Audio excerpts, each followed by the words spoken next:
I'm Stephen Brown, and this is Weekend Connection.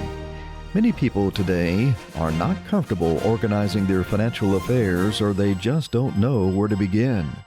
But as people approach their strategic financial planning, they need to keep in mind some ways to maximize their retirement savings. In the short term, as we rapidly approach the end of the year, there are some tax tips to keep in mind as well. So, let's get connected.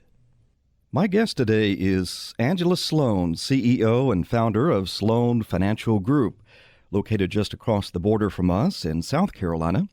Angela is well known for the complimentary educational programs she hosts throughout the Carolinas. Her commitment to helping families organize their financial affairs has won her numerous accomplishments.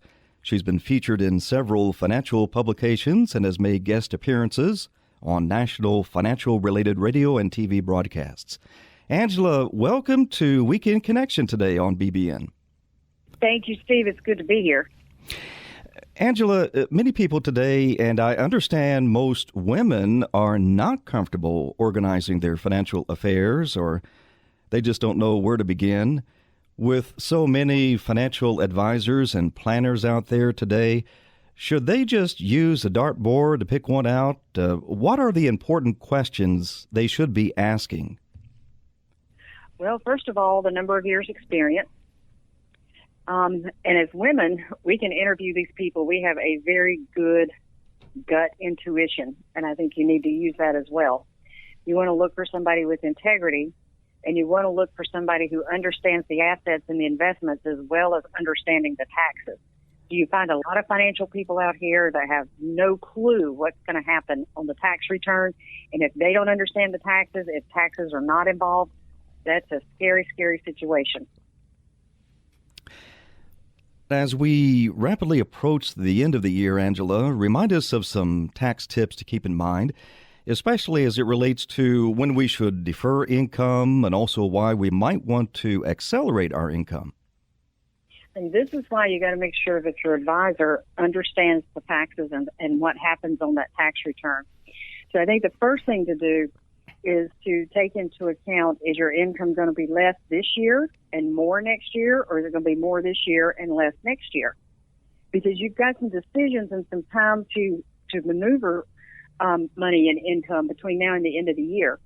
So if you think your income's more this year and next year it may be less, you may be in a position to where you can defer some of that income to next year, and especially if you're self-employed. So, for example, you might be able to defer a year-end bonus, or if you have a business, you may be able to delay collecting some of the income due to rent or payments or services and postpone the payment of that tax income until next year, or vice versa. If you think your income is going to be less this year, so you might try to collect on those invoices and services. Go ahead and get that bonus if you think it's going to be more next year. So that's the first thing, is to assess whether your income is going to be more this year or less next year. The other thing, we really don't know where the tax rates are going to go from here. Those taxes may have to go up before 2025, so keep that in mind. Mm-hmm. So even though your income may be more this year, taxes still may be less. Now, there are related tax tips when it comes to deductions, aren't there? Yes. If you think your income is going to be more this year, and you can maybe accelerate gifts to charities, deductible expenses like medical bills that you, rather than, if you're making payments, say, to a hospital, rather than put some off, you might go ahead and make those payments by the end of the year so that those can be deductible. You can go ahead and pay your state income tax, like your estimated tax payment. Same thing with your property taxes if you're not hitting the SALT limit. So there's things that you can do on your itemized deductions as well that can help you this year versus next year. And if you're in the opposite situation where your income may be more next year, you can maybe defer some of those tax payments or hospital bills. So same thing on your Schedule A under your itemized deduction. The charitable contributions are interesting because you could go ahead and accelerate your charitable contributions. And, some of your charitable contributions, if it's cash, it's going to be limited to 60% of your adjusted gross income. There's also a thing called a QCD that you can utilize, which is where you can have your your IRA, whoever the custodian of your IRA, send a charitable check directly to the charity from your IRA. You have to be 70 and a half to do this. So they can send a check directly from the IRA, and that gets deducted off your adjusted gross income. It gets subtracted. You don't have to itemize to get that. So that's something that if you do, you have to tell your tax person, because the only way they'll know it is for you to tell them and show them the QCD letter of how much was taken out of that IRA and sent directly to the charity.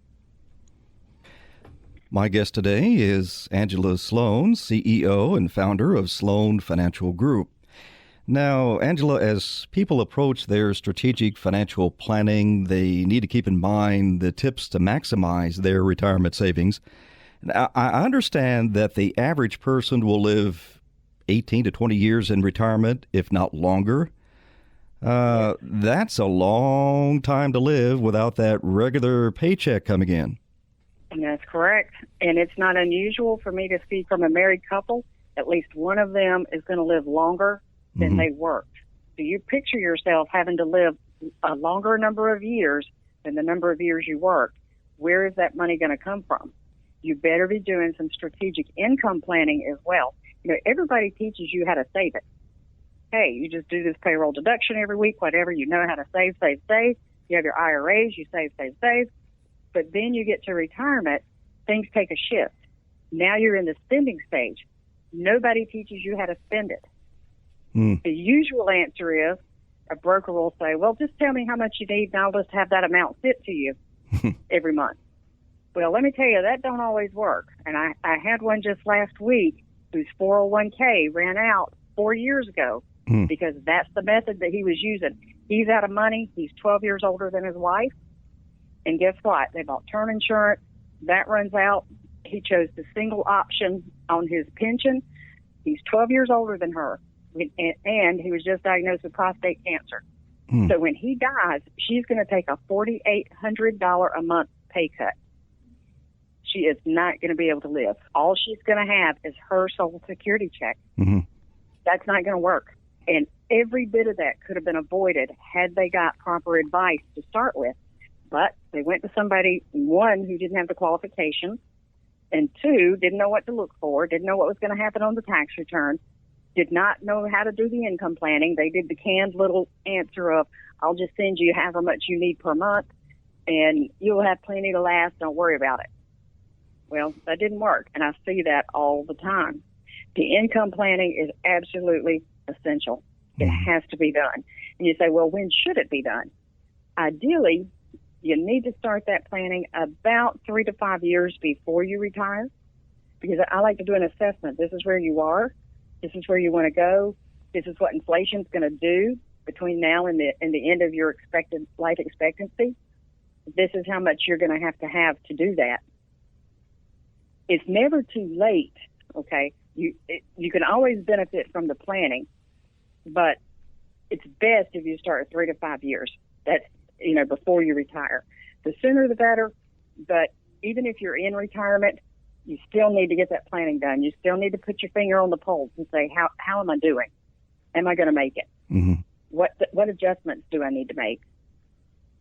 The other thing is to look, since we're in such a low tax rate environment, we need to look and see if Roth conversion might be a good option for you.